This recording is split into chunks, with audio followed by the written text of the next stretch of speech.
Diceritakan bahwa di wilayah Kori ini sebelumnya sudah berdiri sebuah desa namanya Kori yang dipimpin oleh Mbah Palang Mangun Sastro tadi, yang itu pendiri masjid itu Mbah Kiai Palang Mangun Sastro namanya. Kalau yang di Gunung Pegat sana namanya Mbah Palang Rejo atau Mangun Rejo. Di sini tepatnya kita berada di makamnya Eyang Hadilelah. Siapakah Eyang Hadilelah itu? Eyang Hadilelah masih cucu dari Sunan Amangkurat. Beliau berada di Ponorogo ini karena mengikuti sang ayah, yakni Eyang Kalipokusumo yang berada di Gunung Bayangkaki. Konon ceritanya Eyang Hadilelah ini berpesan kepada istrinya, Nyai Lelah, jika saya nanti meninggal, kuburkan saya di mana saya mati. Jadi beliau berpesan demikian. Kemudian beliau berkata, Nyai Lelah berkata begini, lah kenapa lo Ki Nyi, kayaknya sudah waktunya, wis meh teko titi mongso wayai. Entah itu umur berapa, tak ada yang tahu. Suatu ketika Nyai Lelah mencari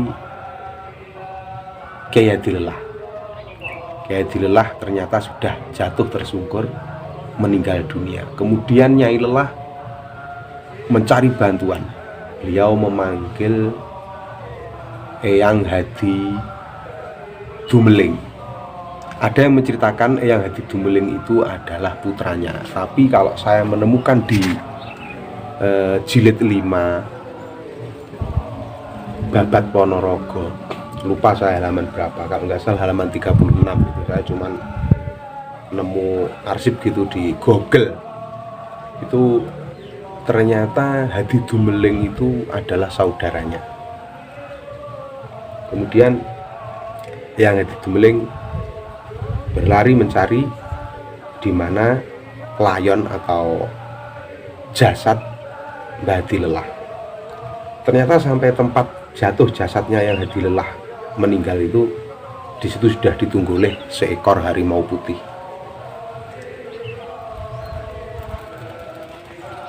Terus harimau putih itu diurak, digertak sama Hadi Dumeling, teriaki, "Woi!"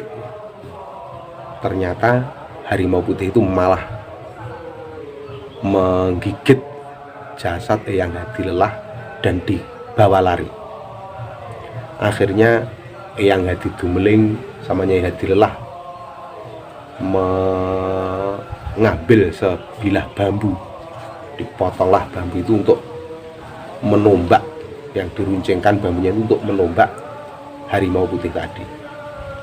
Akhirnya saling lari kejar-kejaran itu, tiba di satu tempat, harimaunya menjatuhkan jasad Eyang Hadilelah dan kemudian harimau itu menghilang.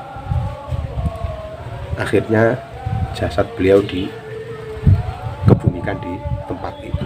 Kemudian Eyang Hadi Dumeling meminta tolong kepada masyarakat sekitar untuk memakamkan jasad Eyang Hadilelah.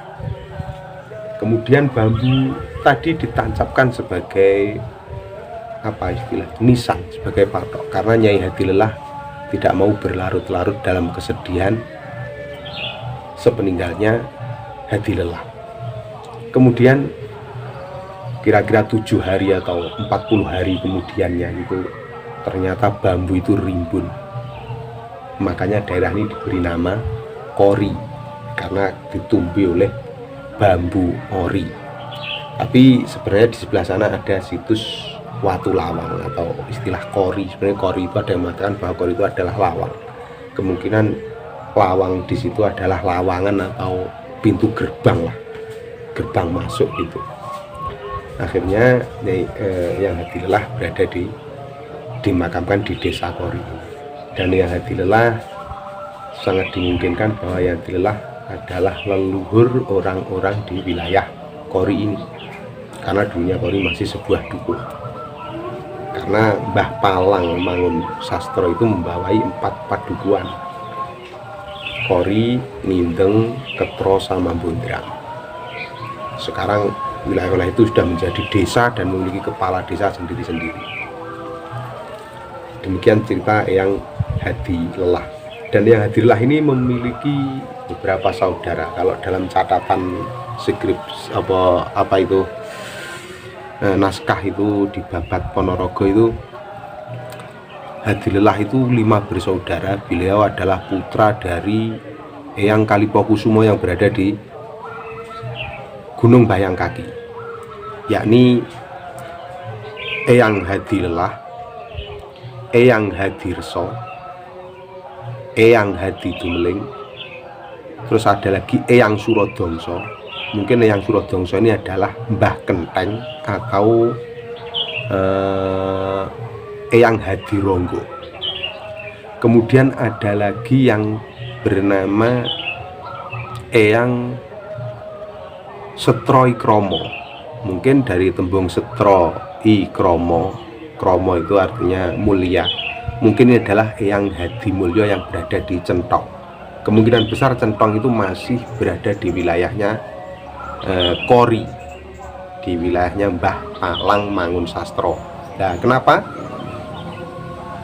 Karena dalam catatan itu dikatakan bahwa Mbah Setro Ikromo atau Hadimulyo itu dimakamkan di Kori, Hadilelah juga di Kori.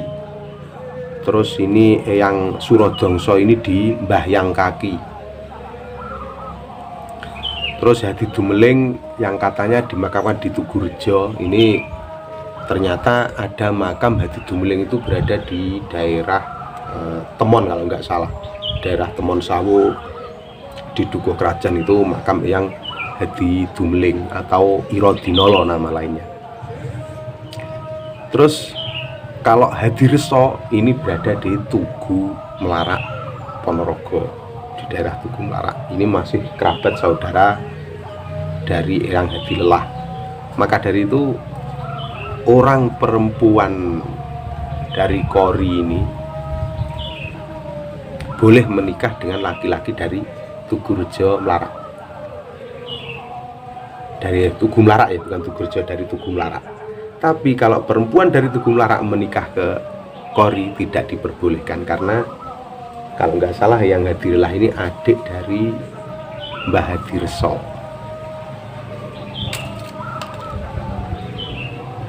Oke, terima kasih. Wassalamualaikum warahmatullahi wabarakatuh.